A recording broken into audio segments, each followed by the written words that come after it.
Saan record sa Bible, at least yung record ng isang camp meeting? Aha, maganda yung sagot ni Brother Rodney. Noong ang Israelites ay umalis sa pagkabihag sa lugar ng Egypt. Tama po ba? Sila ba yung nag-camp? Actually, sa Israel economy, sa Jewish economy, meron established na 7 feasts. Tama po ba? The Feast of Passover, the Feast of Unleavened Bread, the Feast of the First Fruits, the Feast of the Pentecost, the Feast of the Blowing of Trumpets, the Day of Atonement, and then what? The Feast of Tabernacle. At ang lahat ng feast na yon ay nagkakaroon po ng Holy Convocation. It means that is camp meeting. Are you with me? Meron pong 3 annual feast na pinupuntahan ng mga tao. At ang pinakaunang feast na na-establish sa Jewish economy, walang iba kundi ang Passover. At ang Passover ay naganap ng paglabas ng Israelites from the land of bondage, the land of Egypt. So are you with me? So saan una naganap sa Bible ang isang camp meeting? Saan? Yes, sa wilderness. Na bakit ito gustong puntahan yan, mga kapatid? Ito yung calling ng Panginoon. Maraming kinol din ang inyong lingkod for the camp meeting, but unfortunately, kagaya sa gospel invitation, gospel feast invitation, marami ay may kani-kaniyang mga reasons. Alam niyo yung parable na yun sa Bible? Anong reasons ng iba? I married a wife and I cannot come. I bought a pair of cows and I cannot come. Meron akong bagong biling lupain and I cannot come. But believe me, mga kapatid, believe me, ang nagpatawag ng camp meeting doon sa Sinai, doon sa wilderness, sino ang nagpatawag ng camp meeting? Now, turn with me sa book of Exodus. Okay, mga kapatid? Meron po tayo ngayon maiksing devotional. And to you na nag-respond positively sa camp meeting, ang nais kong sabihin sa inyo ay, congratulations. Bakit mga minamahal na kapatid? No, book of Exodus. Si Moses ay sinugo ng Panginoon. Sabi ng Panginoon sa kanya, Moses, pumunta ka kay Pharaoh at sabihin mo kay Pharaoh, let my people go. Saan nga galing ang Israelites? Ano ang tawag, ano ang title ng Egypt sa Bible?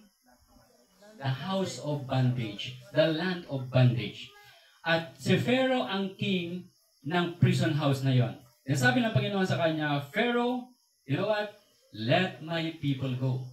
Pinayagan ba ni Pharaoh na lumabas ang bayan? No. Sad to say, mga minamahal na kapatid. Okay. Now, turn me sa Exodus chapter 5. Exodus chapter 5. Exodus chapter 5. At ating pong iskan ng verse 1, verse 2, and verse number 3. Ito ang sabi ng Panginoon. And afterward, Moses and Aaron went in and told Pharaoh, thus saith the Lord God of Israel, let my people what? Go. That they may hold a feast. And what is that? A camp meeting. Tama?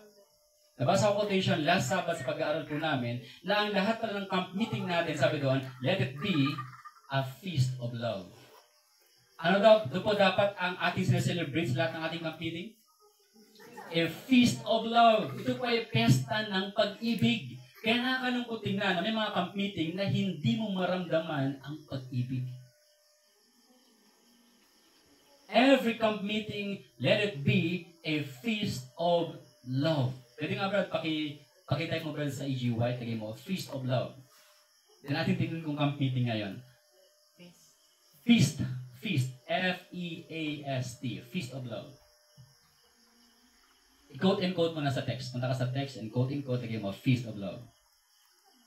Feast of love. Okay, quote and quote mo. Quote and quote. Lagyan mo. Parang walang ganyan. Meron ba?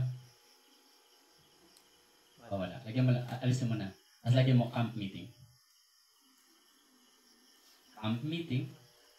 Camp. Feast of love. Sige. Feast of love, then camp meeting. Okay na. Okay mo na. Tatlo na lang yung result. Ayan, sabi dyan, basahin ko natin. If we will... Nawala.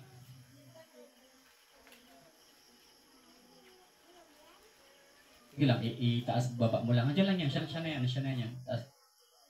If, wag malaki yan, wala na. Balik mo na ulit. Malaki yan, pag gano'n mo, ibang book na agad yun. Okay, try again. Feast of love, then camp meeting. Ito lang ang kailangan mong galawin, brother. Huwag mong galawin yan. Buong E.G. White Book Library yan, brother. Feast of love, camp meeting. Wala kasi itong pandilit. Yan, camp. Okay. Ayan. Okay na. Huwag mo nang galawin. If we will walk humbly with God, if we will work in the Spirit of Christ, none of us will carry heavy burdens. We shall lay them upon the great burden bearer. Then we may expect triumphs in the presence of God in the communion of His love. Yan, sabi dyan, from the very end, from the beginning to the end, every camp meeting, every what? Every camp meeting may be a what? A love feast. Nabagdag ko pala, feast of love. A what?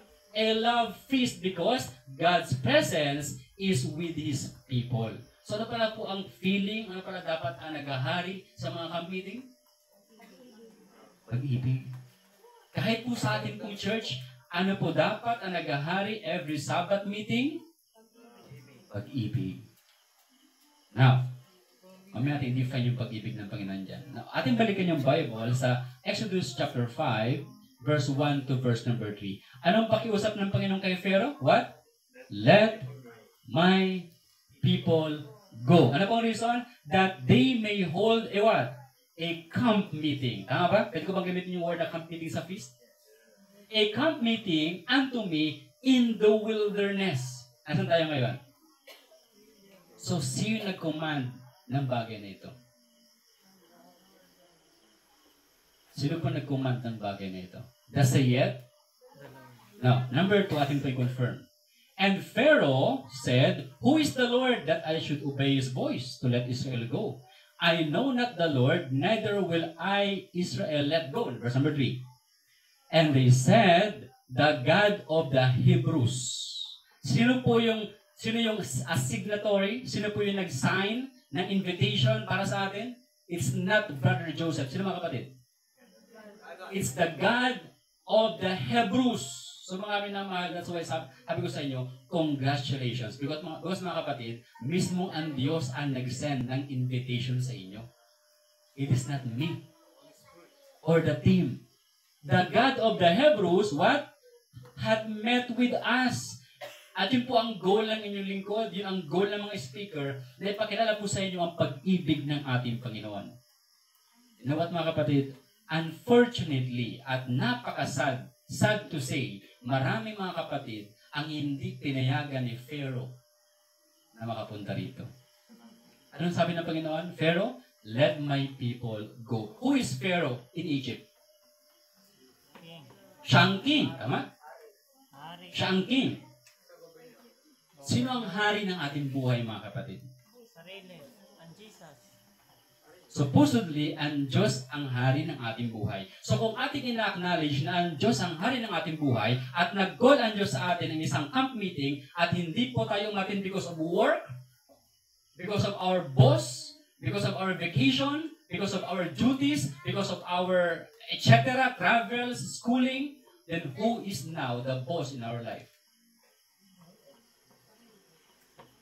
Ang isang tao, not all, because may mga reasons na valid na hindi makapanta ng camp meeting. Pero ang reasons lamang ay yung mga bagay na binanggit ng Bible, bagong kasal, may biniling baka, may biniling lupa, means assets, properties.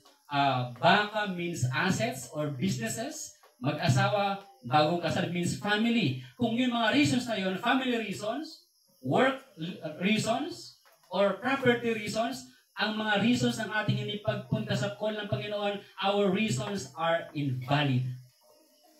Not qualified. Isa mga kapatid, tanungan niyo po ba? Is that my word or that's the Bible language? That's Bible language, mga minamahal na kapatid. Then sabi dito mga kapatid, the God of the Hebrews hath met with us, let us go, we pray thee. 3 days journey into the desert. Sino po dito nagkaroon ng 3 days journey? Balesteros, ilang araw po yung inyong lakbay? 2 days. I believe ang Mindanao, kaya lang si Kuya Jom naman, nag-airplane, napabilis. Pero sila kuya, team. 3 days yun. 3 days yun. Siguro sila yung mga qualified dito. Tama?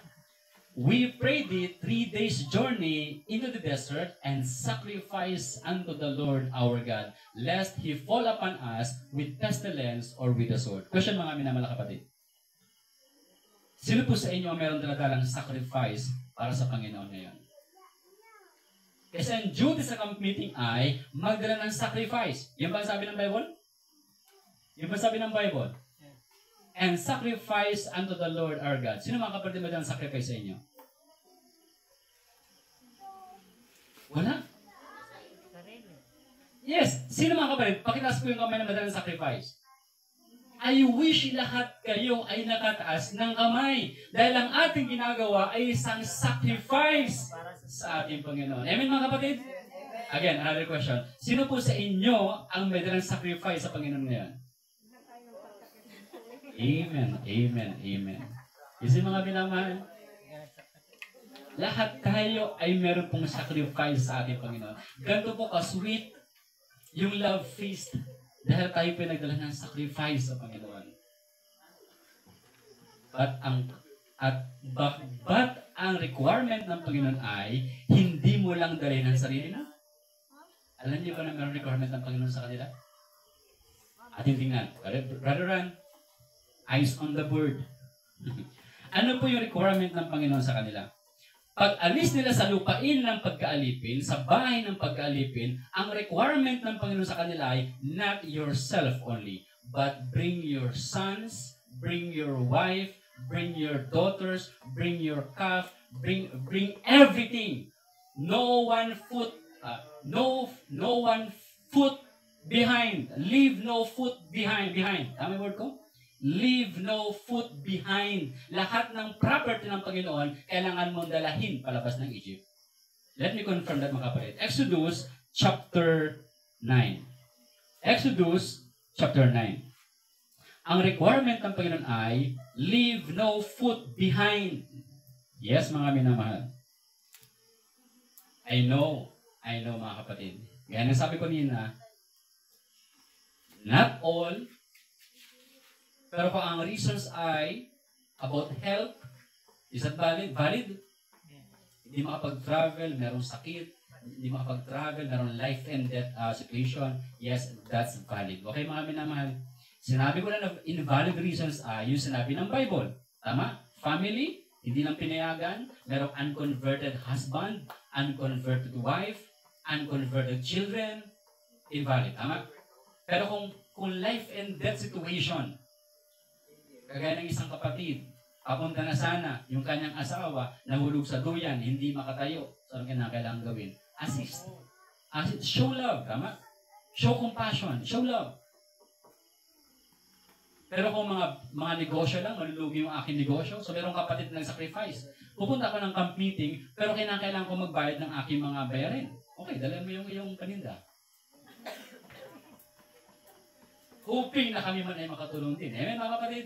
So, kailangan tayo mag-assist. Assisting what? One another.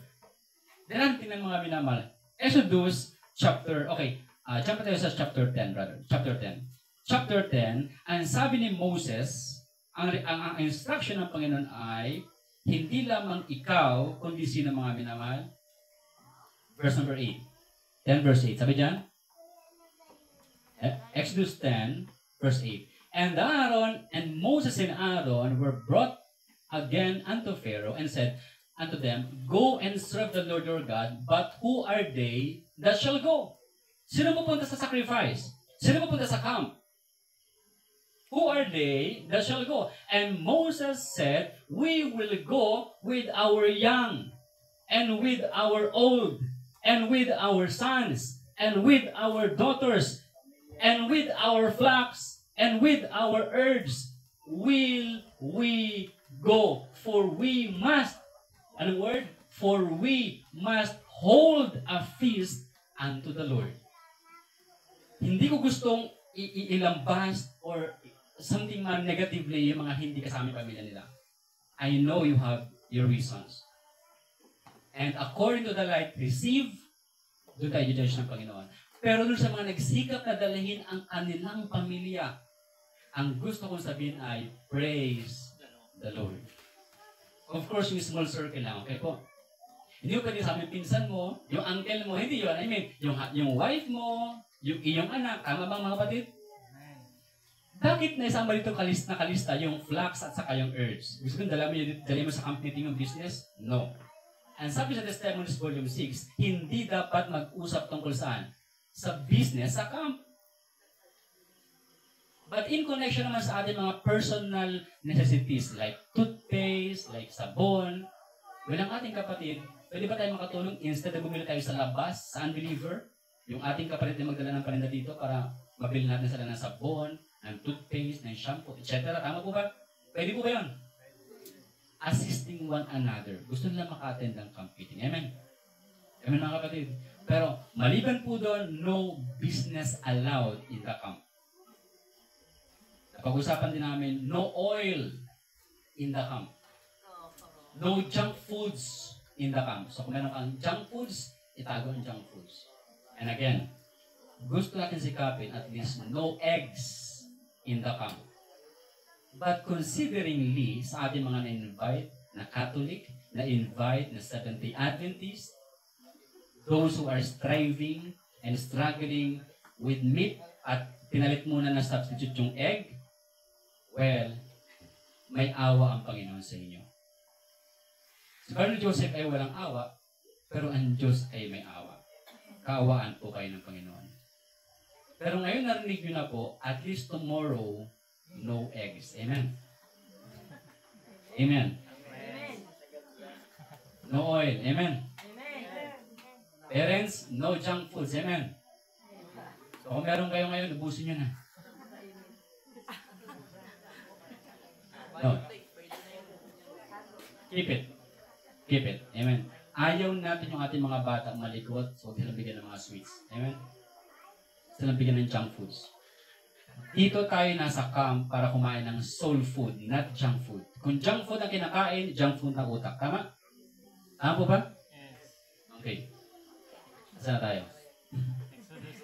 Now, samahan mo ko sa verse number 24. Bakit kasama din yung flock tapos yung herbs? Ba't kasama sa dadalahin? Sabihin niyo sa akin mga kapatid, bakit kinakailangan kasama yung tupa, yung kambing, yung baka, yung asno sa kanilang dadalahin? Leave no foot behind. Bakit? Ano pong reason mga kapatid? Verse 24. And Pharaoh called unto Moses and said, Go ye, serve the Lord. Brother Wilbert, dala mo ba yung kambing mo? Well, kung nasa Egypt tayo, kailangan dala yung kambing. Eh, kambing kasi siya. Sabi niya, Brad, pag-pray mo naman, maiwanan niya na. Makahanap ako maiwanan. Praise the Lord. Amen? May naiwanan. Huwag mo dalayin dito, Brad. Okay. Kapag Moses said, Go ye, serve the Lord. And Pharaoh called unto Moses, Only let your flocks and your herds be stayed. Let your little ones also go with you. Pero ano? Yung flocks, yung herds, iwanan mo. Bakit kaya mga kapatid, kailangan kasama yung flocks sa herds? Bakit? And Moses said, Thou must give us also sacrifices and burnt offerings, that we may sacrifice unto the Lord our God. So in symbols and figures, nag-worship sila, nag-sacrifice sila. Through what? Through lamb, tama? Through goat, through calf. So, kinakailangan nila ng mga hayop para sila makapag-offer ng kanilang sacrifice. Alam niyo ba kung gaano kalaga ang mga hayop ng Israel? Nung dumating yung plague sa Egypt, hindi tinamaan yung hayop ng Israel. Alam niyo kung bakit, mga kapatid? Sila po ay for sacrifice. Dumating ba ang pandemic sa atin? Dumating ba ang krisis sa ating buhay? Dumating ba ang mga calamities sa atin? Bakit kaya na-preserve ang ating mga houses? Bakit kaya na-preserve ang inyong mga work? Bakit kaya na-preserve ang inyong mga property? Bakit kaya na-preserve ang inyong mga talents? Bakit na-preserve ang ating buhay? That's for sacrifice. Sacrifice tayo. Isa mga kapatid, kailangan nyo i-offer as living sacrifice, especially our body. Kaya nga tayo, ating pong tinuturo na hindi tayo sisira sa ating katawan. Dahil sabi ng ating Panginoon, what? Present your bodies as what? As a living sacrifice. Okay. I think I'm done. Sa part 1 ang akin pong study. Now, dadako po tayo makapalit sa part 2. Ito yung part 2. Ang sabi ng ating Panginoon, doon sa Sinai, ito yung nais nating makita. Sa ating pong camp meeting experience, ang nais nating malaman ay isa lang.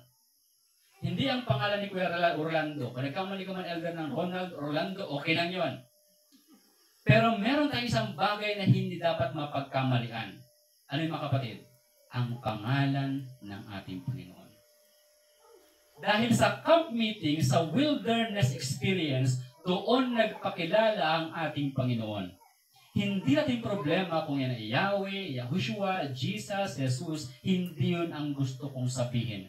Kasi ang ibig sabihin ng name sa Bible, it is what? It is the character.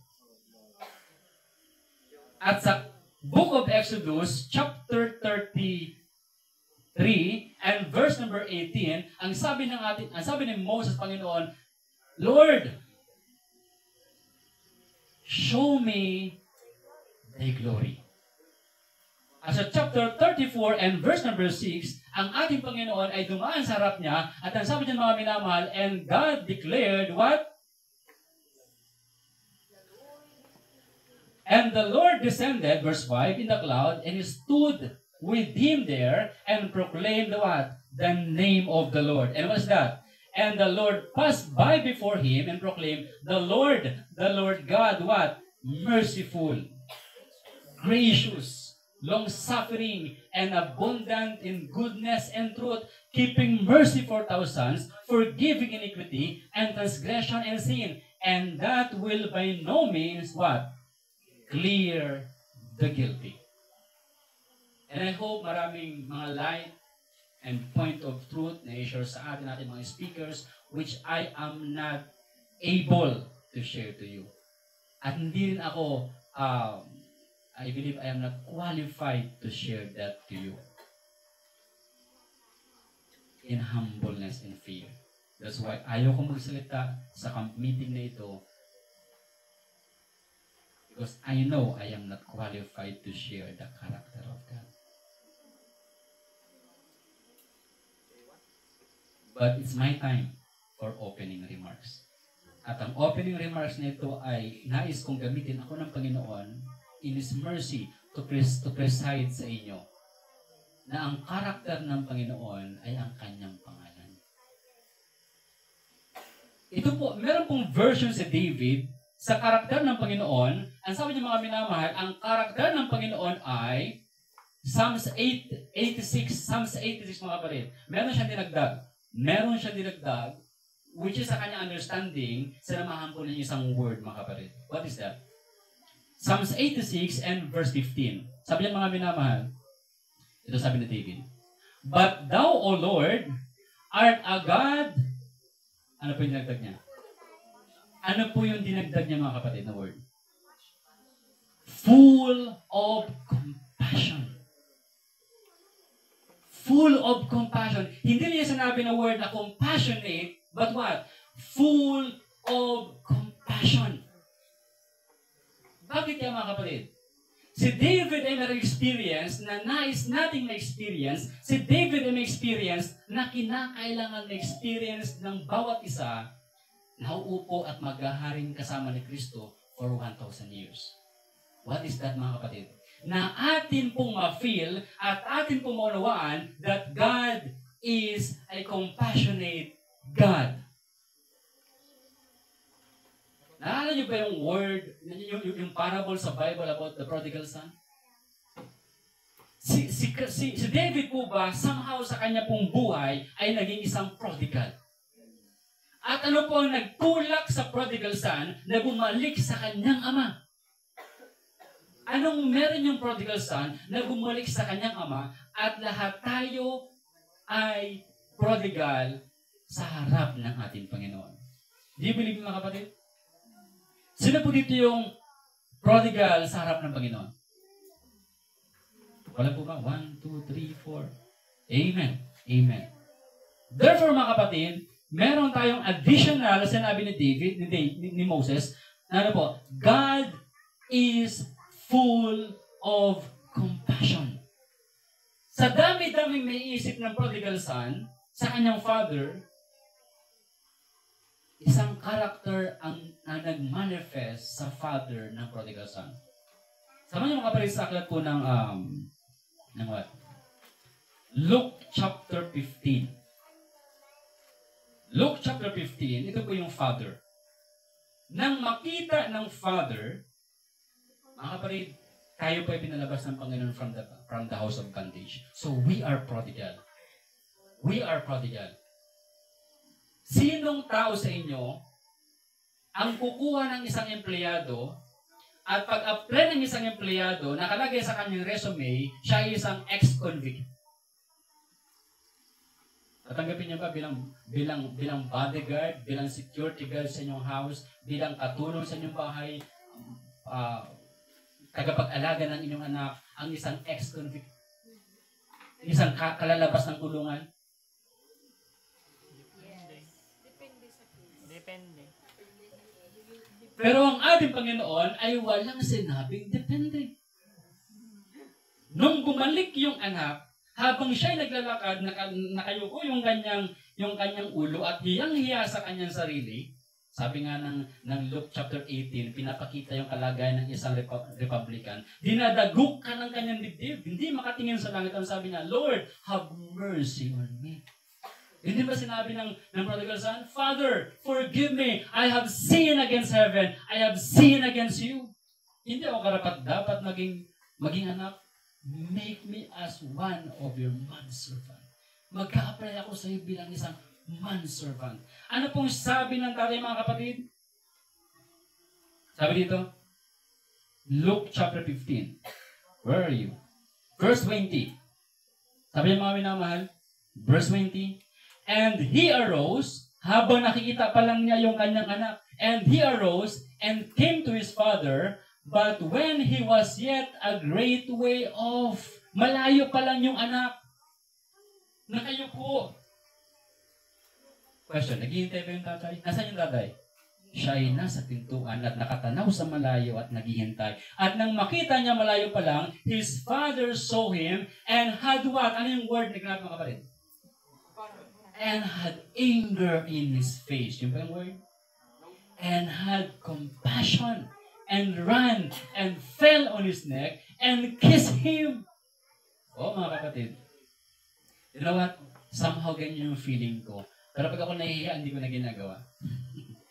Itong father, itong mga minamahal, full of compassion, siya po ay tumakbo. Liyakap sa kanyang leeg ang kanyang anak at hindikan siya. At ano sabi, mga kapatid? Ano sabi ng anak? I have sinned against heaven and in thy sight, and I am no more worthy to be called thy son. Mga minamahal kapatid, yan ba ang inyong feeling sa pagpunta ng kampiling? Gusto kong gumawa kayo ng isang note. Ilisan niyo, mga kapatid. 7 words na compassion sa Bible. 7 words na compassion sa Bible. Okay po? Ito po isang Bible study. Ito po isang devotional. Ayaw natin na umuwi kayo sa inyong mga tahanan na kahit isang karakter ng ating Panginoon ay hindi natin naunawaan. Ang sabi ng Bible, mga kapatid, ang compassion ng ating Panginoon, sinasabi ng Bible, ito po ay applicable sa mga taong ignorant. Are you ignorant? I am ignorant. Kayo mga kapatid, kayo po ba ignorant? Somehow. Alam niyo mga kapatid, merong pinagaling ang ating Panginoon na bulag. At ang sabi ng Panginoon, naparito siya para magpadilat ng mga bulag. Ang sabi ng mga Pariseo, kami din ba ay mga bulag? Ang sabi ng Panginoon, kung kayo ay bulag, wala kayong kasalanan. Pero sinasabi ninyo, hindi kayo bulag dahil doon ang kasalanan ay nananatili sa inyo.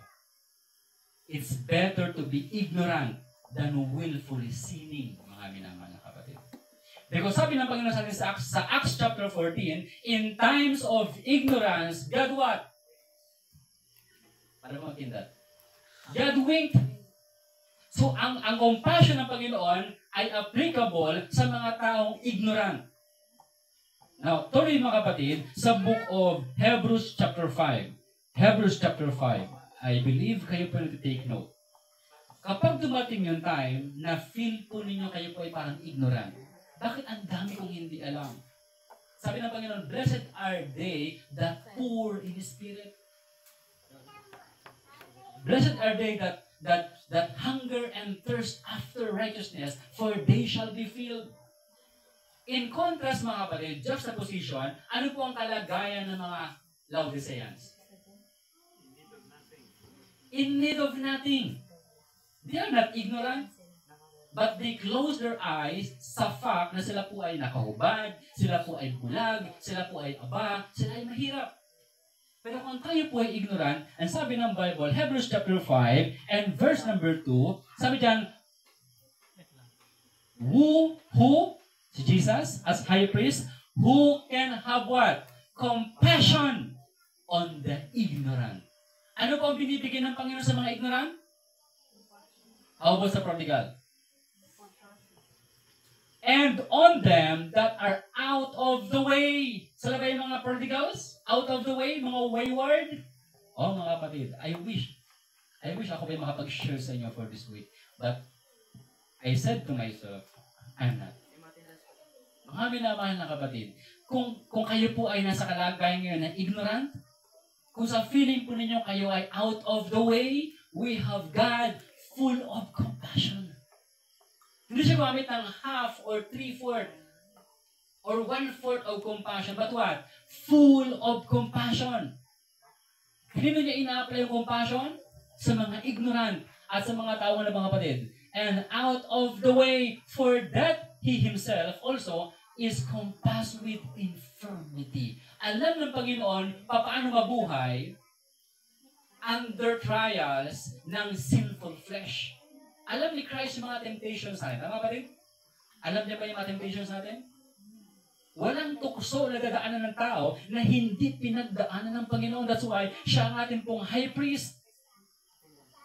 He was tempted in all points but did no sin. So kayo ba yung mga ignorant mga kapatid? Kayo po ba out of the way? Hold on the everlasting arm of Jesus, mga minamahal. God is full of compassion. He is a God of wayward, out of the way, and ignorant people. Mga kapatid, ano ang kanyang ini-offer sa atin? Now, Matthew chapter 18.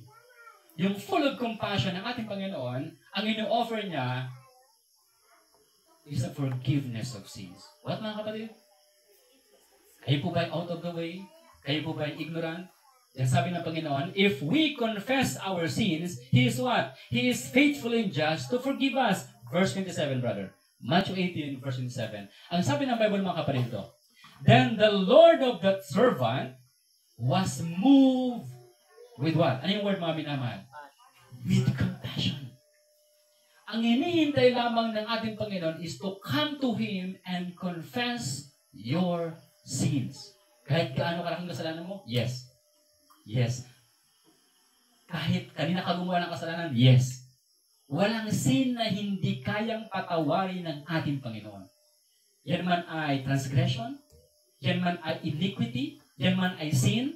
Sin sa Bible ay transgression of God's law.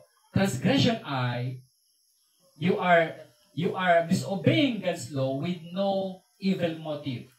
Ang iniquity ay ikaw ay natatransgress sa law with evil motive. Lahat ng yon ay kayang patawarin ng ating Panginoon. Tama kapatid? Yung ba inisisa ng Bible? Sin, transgression, and iniquity, yes, lahat ng yon ay kayang patawarin ng ating Panginoon. At hindi kailangan ng Panginoon ng atin pong penitensya para patawarin tayo ng Panginoon. Simply come to Him in Jesus. Then si Jesus ay nagbayad ng ating sins. Amen po ba? Ang tawag po dun ay full compassion. Because that is unconditional. Come to me. The only condition is to come and to confess. Amen mga kapatid? Number 3. Number 1, compassion means what? He is offering love sa mga ignorant and out of the way. Number 2, kasama sa kanyang compassion is what, mga minamahal? The forgiveness of sins. But not only forgiveness of sins. Ano ba mga kapatid? Lagyan niyo po ito mga minamahal. To subdue iniquities. Samahan niyo po ko sa Micah chapter 7. Micah chapter 7 and verse number 19. Micah chapter 7 and verse number 19. Ano pong ibig sabihin ng word na subdue? Subdue. Subdue. S-U-B-D-U-E. Subdue. Basahin ko mga kapatid. He will turn again. He will have compassion upon us.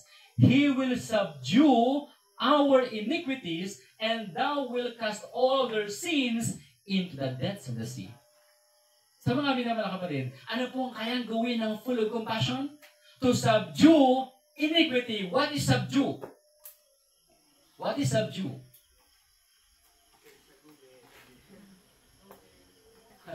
Sa Google? Okay. Brother, puntahan mo sa KJV Plus. Amen. Puntahan mo yung verse number, ating pinasa kanina, verse number 19. And then puntahan mo yung word na subdue. Ang ibig sabihin ng subdue, mga kapatid, is what?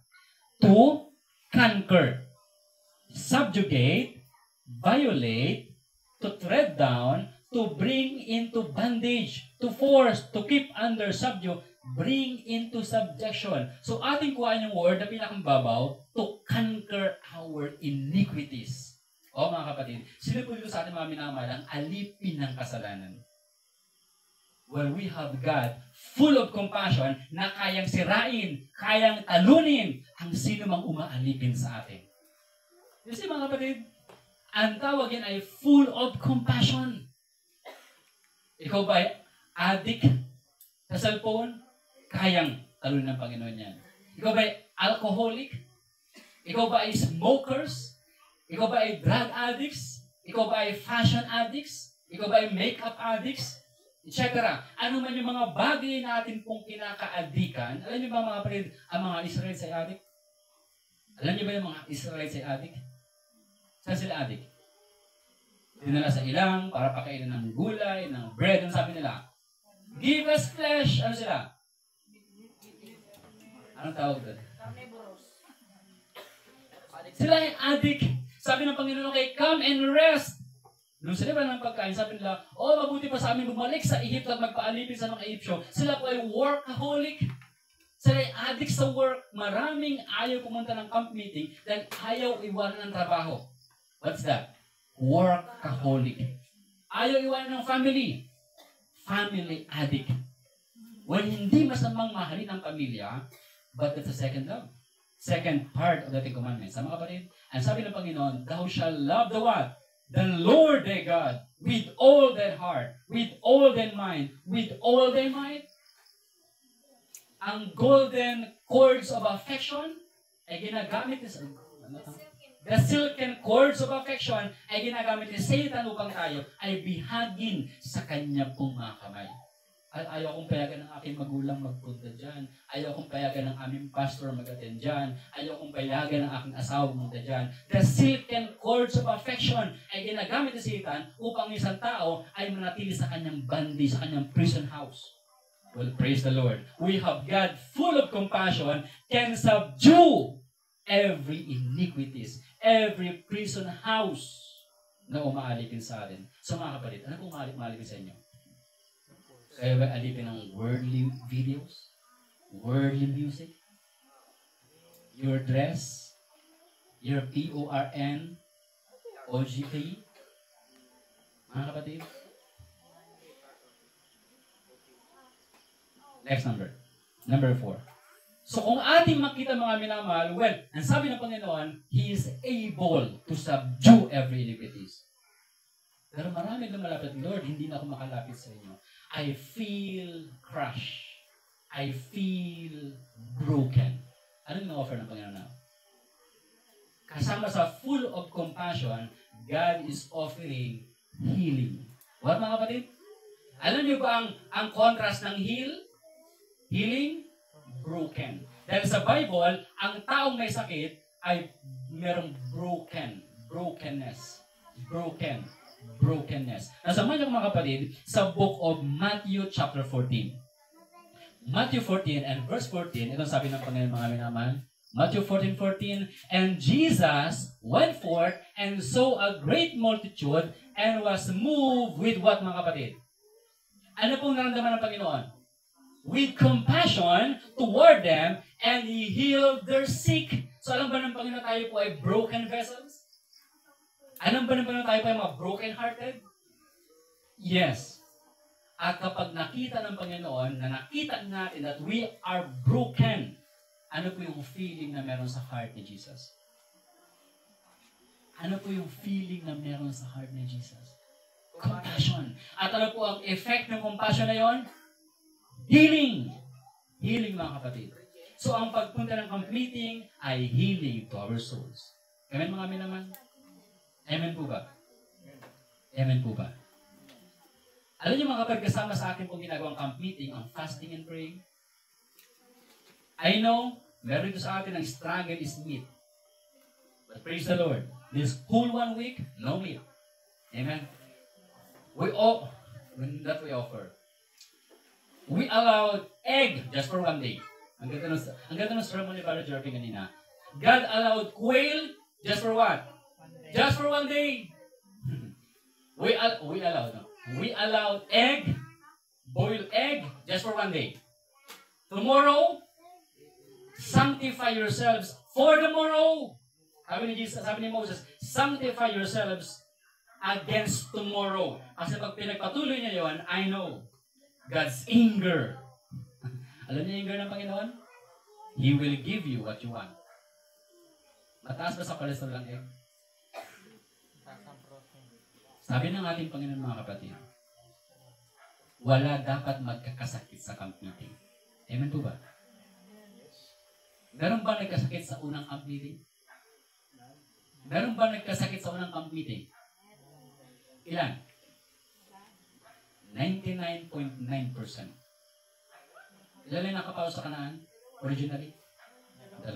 Sabi ng Panginoon sa 1 Corinthians chapter 10 and verse number 6, ang mga bagay na ito ay nasulat sa halimbawa sa kanila upang huwag kayo magsipagnasa ng mga bagay na masama. Tama mga kapatid? At marami sa kanila ay hindi nakalugod sa Panginoon at namatay sa ilang. Bakit? Sila po ay nagsipagnasa ng mga bagay na masama. Nanuhaan ko ba so far mga minamay? So, no sickness in camp meeting.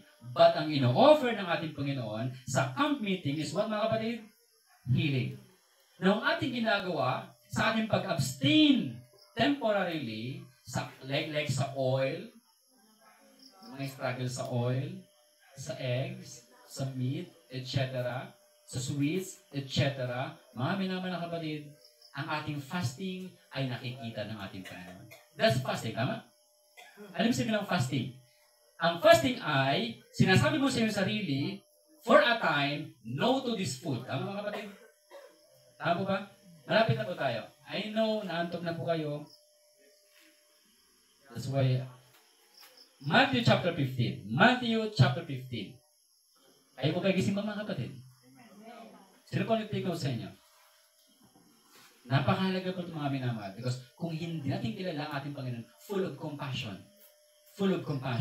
na ang ating Panginoon pala, kapag tayo nagpa-fasting, nakatingin siya sa atin.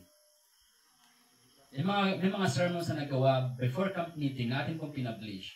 Alam niyo pa mga kapatid, sa camp meeting, ang ating Panginoon nakikinig ng mga prayers? Sino sa Bible, during camp meeting, ang nag-pray, o umiiyak, humahagulhol sa harapan ng Panginoon at ginrant yung kanyang prayer? Kalimutan niyo ba si Hannah? Yan ba yung camp meeting? And while sa camp meeting, si Hannah ay gumawa ng covenant. Anong sabi niya, Lord, kung bigyan mo ko ng anak, ibigay ko sa iyo. Pinakinggan ka ng Panginoon ng kanyang panalangin. Yes, mga kapatid. Sa mga kabataan, alam niyo ba, during camp meeting din, si Jesus, nakita niya yung kanyang vision sa buhay. Sabi sa Joel chapter 2, sabi sa Acts chapter 2, that in the last days, ibubuhos ng Panginoon ang kanyang espiritu at ang inyong mga matanda ay managinip. Kasi pa pa matatanda. Nanaginip na po ba kayo? Ang inyong mga bata ay makakita ng mga pangitain at mga panaginip. Alam niyo mga minamahal kapatid, huwag ninyong pahintulutan na ang inyong anak ay hindi makapunta ng camp meeting. Bakit mga minamahal? During camp meeting, nabubuksan yung kanilang mga mata. At nagsasabi sila sa kanilang sarili, when I grow up, I want to be a preacher. Nagkakaroon sila ng visions and dreams.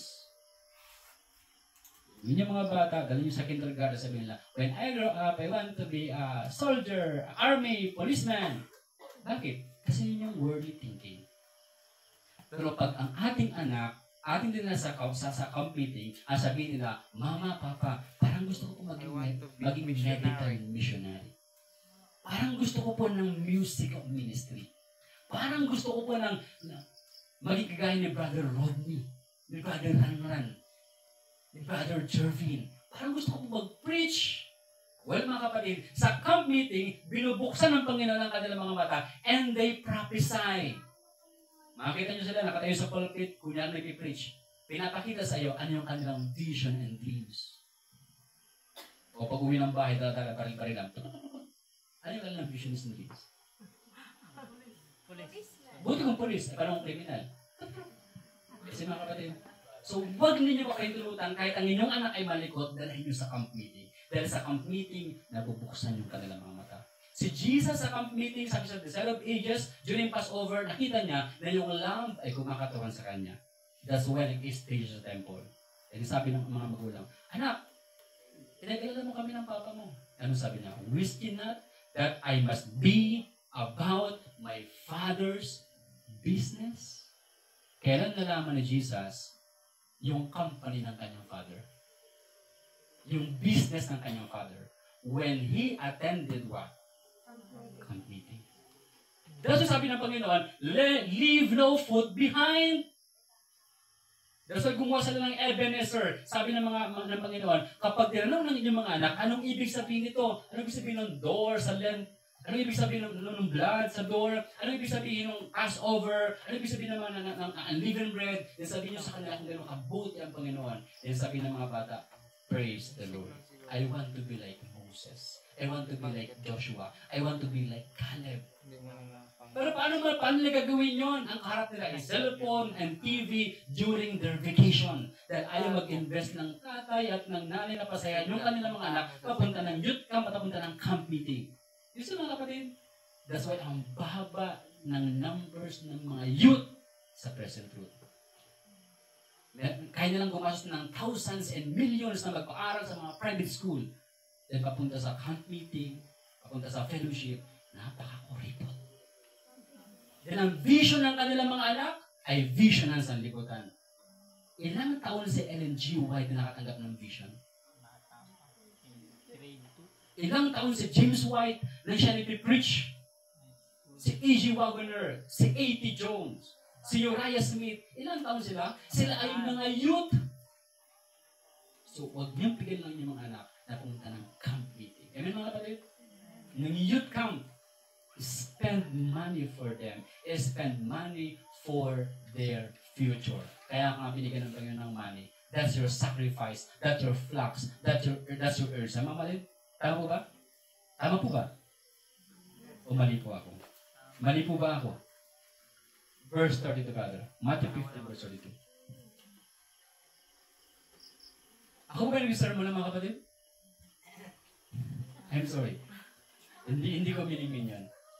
Sabi diyan, then Jesus called his disciples unto him and said, I have compassion on the multitude because they continue with me now 3 days and have nothing to eat. Oh mga kapatid, meron ba tayo ilang days? Merkules, Huwebes, Biyernes. Sino kaya sa inyo gusto mag-fasting ng 3 days? At ano kaya ang feeling ng Panginoon pag kayo nag-fasting ng 3 days? I-grant ba ng Panginoon yung request? Well, Brother Joseph, fasting na ako, daw kumakain ng flesh, na etc. Yes, that's fasting. That's why, mga minamahal kapatid, we are sure na pagkatapos ng camp meeting, mas may bibigay ng Panginoon sa atin kanyang full compassion because what mga minamahal, we fast for 3 days. Ano sabi ng Panginoon? And have nothing to eat. Now, and I will not send them away fasting, lest they faint in the way. Ito ay promise ng Panginoon sa atin. Ito ba isang gathering? Yung 5 loaves and 2 fishes? Ito ba isang gathering, mga kapatid? Anong promise ng Panginoon sa atin? I will not send them away what? Fasting. Hindi tayo papalisin ng Panginoon sa camp meeting at uwi sa ating mga tahanan na wala tayong blessing. Amen po ba, mga kapatid? Hindi ko sinabing financial blessing. Amen? Kasi honestly, nawalan tayo ng salapi. Tama? But a blessing that you cannot imagine. Even the rain, the early rain, and the latter rain. Oh, mga minamahal na kapatid. I'm excited. How about you? Amen. But not move by excitement, but move by principle. Kasi hindi mahuhulog yun kung tayo ay hindi mag-work. Hindi tayo makabasa ng ulan kung tayo nasa loob ng payong. Ganun mga kapatid. Kailangan natin na po. Work! Di ba, Elder? Elder Eddie, tama? Work! Hindi tayo makabasa ng rain kung tayo ay tamad at nasa bahay lang maghapon. You need to work. Work for the night is coming. Work while it is day. For the night is coming and no man can work. Number 6. So meron siyang compassion sa mga nagpa-fasting. At ang kanyang promise, mga kapatid, sa mga nagpa-fasting ay cleansing. What mga naman? Cleansing. Mark chapter 1. Malapit na po tayo. 7 lang yung promise ko. Mark chapter 1 and verse number 41. Ano po ang effect ng compassion ng ating Panginoon? Sabi niya mga minamahal, and Jesus moved with compassion. Ito yung taong humiling sa kanya na pagalingin siya. Put forth his hand and touched him and said unto him, I will be thou clean. Kayo ba ignorant? Sinners? Out of the way? Anong will ng Panginoon? Will po niya na tayo i-bless. Will po niya na tayo ay umalis. Clean. Amen mga minamahal? Gusto mo ba niyo ng cleansing today? Cleansing sa camp meeting? Walang gusto ng cleansing sa camp meeting, mga kapatid. Kayo po ba ay nag-meditate sa inyong sarili for rebaptism? Well, we have Brother Joe. Baptism and rebaptism, mga kapatid, cleansing. Sino po sa inyo gusto ng cleansing, mga minamahal? God is offering cleansing sa camp meeting because He is full of compassion. Spiritual cleansing. Yes, mga minamahal na kapatid. Nakita niyo ba mga minamahal? Sabi sa record ng 1 Corinthians chapter 10, nang umalis ang Israelites sa Egypt, dumaan sila sa Red Sea. Ano sabi ng Bible? And they were baptized by the sea and by the clouds. Sila po'y tumanggap ng baptism, even rebaptism, and the baptism of the Holy Spirit. O mga kapatid, kung naunawaan lamang sana natin ang kahalagahan ng camp meeting. Short testimony. Kaya ako nakabuo ng decision not to speak sa mga major study. Ito ay opening remarks lang na parang sa tingin ko ay closing remarks. Parang hindi yung closing remarks, parang naantok na kayo mga kapatid. Ako po nagmumotor from Manila. At yung aking mata at helmet ay basang-basa. Hindi po ng ulan katanghali ang tapat, kundi ng luha. Dahil pinapanalangin ko bawat pangalan. Sabi ko, sana makapunta ito ng camp meeting, ito ng camp meeting, ito ng camp meeting, may panawag youth camp, ito mga kabataan, ito makapunta ng youth camp, ng youth camp, ng youth camp. At sabi ko, Lord, gusto kong sabihin sa mga preacher, sa mga speaker, speak and preach because we need to know the character of God. Me, myself, I want to know deeper the character of God. Kasi napakalayo ko pa sa karakter ng Panginoon. Nakakaya nga ho sa inyo. Ako ba ay na-appoint na ministro at pastor ng iglesia, pero napakalayo ko po sa karakter ng Panginoon. That's why pinili ko maging silent at tumahimik at makinig. Kuya Joe, preach. Jervin, preach. Sa mga preacher, preach. I want to listen. Dahil gusto kong makopya ang karakter ng Panginoon. Preach! Preach! Preach! Preach! Preach! We need the character of God. Kung alam niyo lang kung paano kinakamuhian ng iglesyang pinanggalingan ko, please preach. I need to know the character of God. Hindi ako maliligtas kung hindi ko may sa kabuhayan ang buhay ni Jesus. The truth is not truth in Him who do not practice it. Please, preach the character of God. Because the last message of mercy to be given to the world is a revelation of the character of His love. And please show to us yung karakter ng Panginoon. Sawal-sawal ako sa meeting na nagbabangayan. Show to us. Ipakita natin sa bawat isa, mga kapatid, yung love feast na ang camp meeting na ito ay isang pag-ibig. Amen po ba, mga kapatid? Parang ayaw naman ninyo mag-amen. Number 7. Last number. Then lastly, mga kapatid, Psalm 78 and verse 38. Alam niyo, sabi ng Lamentation chapter 3, verse 22, it is by the compassion of God that we, Psalm 78, verse what? Verse 38. Sabi mga kapatid sa atin, but He, being full of compassion, forgave their iniquity and what? And destroyed them not. Yea, many times turned He His anger away and did not stir up all His wrath. Mga kapatid, na-feel niyo po ba na tayo hindi kinamuhian ng Panginoon? Yung kahit humihiling tayo ng bagay, kumakain tayo ng mga bagay-bagay, hindi pa rin nakakasakit. Bakit, mga kapatid? Because God is full of compassion, forgive iniquity, and destroy them not. Because ayaw ng Panginoon tayo i-destroy. So kung bakit tayo i-destroy? Because we destroy the temple of God. Dahil sabi ng Panginoon, know you not that your body is a temple of God? Whosoever defile the body, him I will destroy. Sa kanyang full of compassion, because God's love ay hindi nagbabago, therefore Jacob ay hindi pa na-destroyed. Oh, mga kapatid, we have a full of compassion God. Do you believe it, mga kapatid? Meron tayong God full of compassion? Dahil po doon nabubuhay pa ako. Dahil po doon nabubuhay pa kayo. Kahit gaano natin sinisira ang ating katawan. Meron sa akin trabaho pang gabi, puyat ng puyat.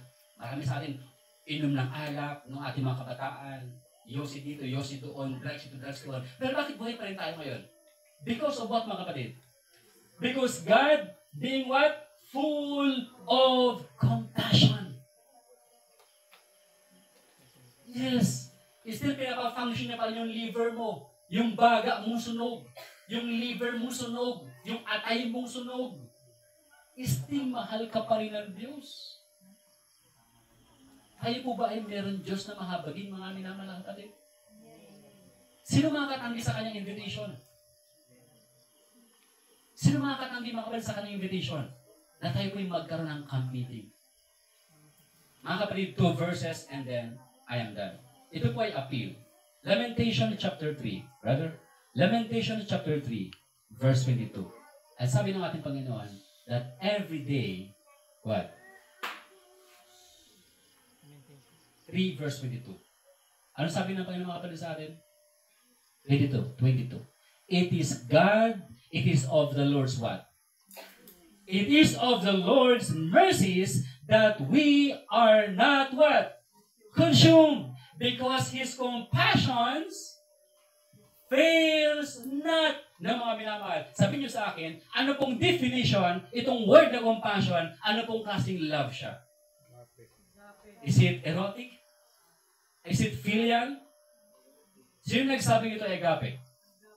Now give me the verse na ang compassion na word ay agape.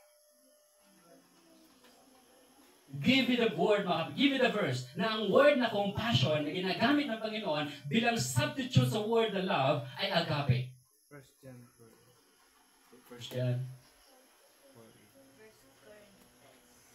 Elders. Clue. Compassions. Mautak si Father. Pupunta agad. Hindi mo kailangan pumunta dyan. Amen. Bumalik ka doon mga kapatid. Bumalik ka doon. Compassions fail not. Fail not. Clue. Fail not.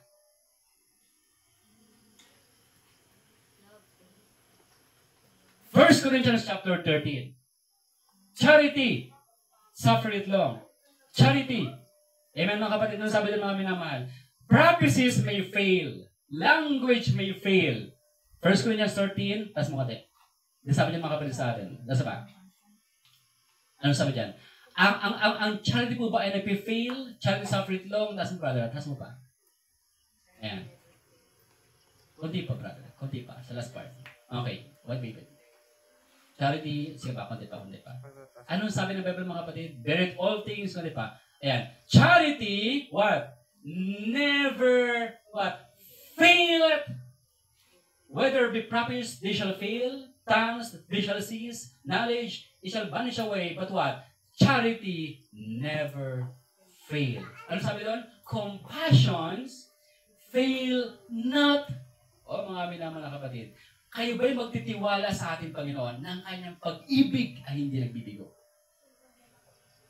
Siya po hindi napapagod. His compassion, what? Fail not. Charity never failed. Hindi ko alam kung nag-give blessing po sa inyo mga kapatid. But I hope so. Because it is not me, but Christ liveth in me. Yung kanyang word. Na mga minamahal, it's time for appeal. It's time for final appeal. Mark chapter 5. Mark chapter 5. You know what mga kapatid? Tinitreat ko ang sarili ko as isa kong demonyak. What mga minamahal? Isa kong ano? Demonyak. Kayo po ba yung mga, at least na-feel ko pa rin yung kayo po yung demonyak? Yes. What is demonyak? Devils Devils possess. Devils possess mga minamahal na kapatid. Alam niyo po, Devils possess of the sin. verse 19, brother. Verse 19. Ito po ay isang appeal. Merong pinagaling ang ating Panginoon na isa pong demonyak. At ang sabi ng demonyak na ito, Lord, gusto ko sumama sa inyo. Baba tayo ng konta. Taas mo natin. Mga verse 17. Verse 17. Ayan.